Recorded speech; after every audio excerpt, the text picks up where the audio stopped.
ডিগবৈৰ এগৰাকী পৰুৰ কৰুণ গাথা উৰুষা প্ৰজাত জীৱন অতিবাহিত।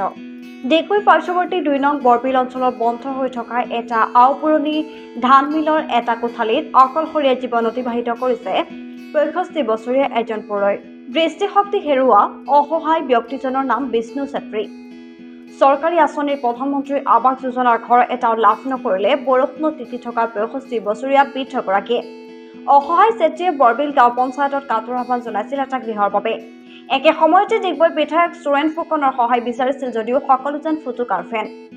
বৰবিল গাঁও পঞ্চায়তৰ তদানীন্তন সভানেত্ৰী তৃষ্ণা ফুকন বৈৰাগীয়ে বৃদ্ধগৰাকীক আধাৰ কাৰ্ড, আয়ুষ্মান কাৰ্ড বনাই দিয়া হ'ব বুলি আৰু প্ৰধানমন্ত্ৰী আৱাস যোজনা আঁচনিৰ অধীনত এটা গৃহ সাজি দিব বুলি প্ৰতিশ্ৰুতি দিয়ে যদিও প্ৰতিশ্ৰুতি হৈয়ে থাকিল।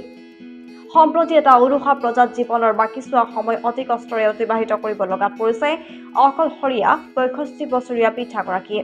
মহা বিপদৰ সময়তো পৌৰগৰাকীক সহায়ৰ হাত আগবঢ়াবলৈ কোন পক্ষ আগবাঢ়ি আহিব সেইটোহে এতিয়া লক্ষণীয় বিষয় হৈছে। পানী বৰষুণ দিলে পানী পৰে আৰু এই ওচৰে গোটেই পানী আহে। আপুনি লেট্ৰিন কৰিবলৈ লেট্ৰিনো নাই? লেট্ৰিনো নাই, আহে এই তাৰ পৰা ছোৱালী সিহঁতে ধৰি লৈ যায়, চকুৰে দেখি নাপাওঁ। চৰকাৰক কিবা অনুৰোধ কৰিব নেকি? চৰকাৰক অনুৰোধ কিমান কৰিলোঁ, ক'ত বাইদেউহঁত আহিছিলে, সিহঁতক অনুৰোধ কৰি ক'লোঁ যে কিবা এটা সুবিধা কৰি দিয়ক।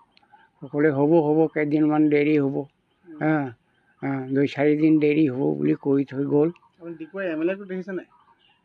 MLA এনেইতো আগত চকু ভাল থাকোঁতে ফটোত দেখিছোঁ আৰু এনেইতো আৰু কি দেখিম।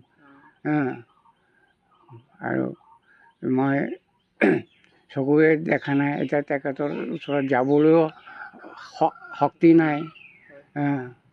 আৰু গৈনো কি কৰিম, আমাৰ নিচিনা মানুহ ক'ত সোমাবলৈ দিলেহে। গতিকে আৰু কোনো তেনেকুৱা লোক নাই যে লৈ যাব। আজিলৈকে মানে আৰু গাঁও পঞ্চায়তৰ পৰা আহি আৰু হৈ গ'ল, বছৰ পাৰ হৈ গ'ল, একো নহ'ল। তেনেকেই আছে।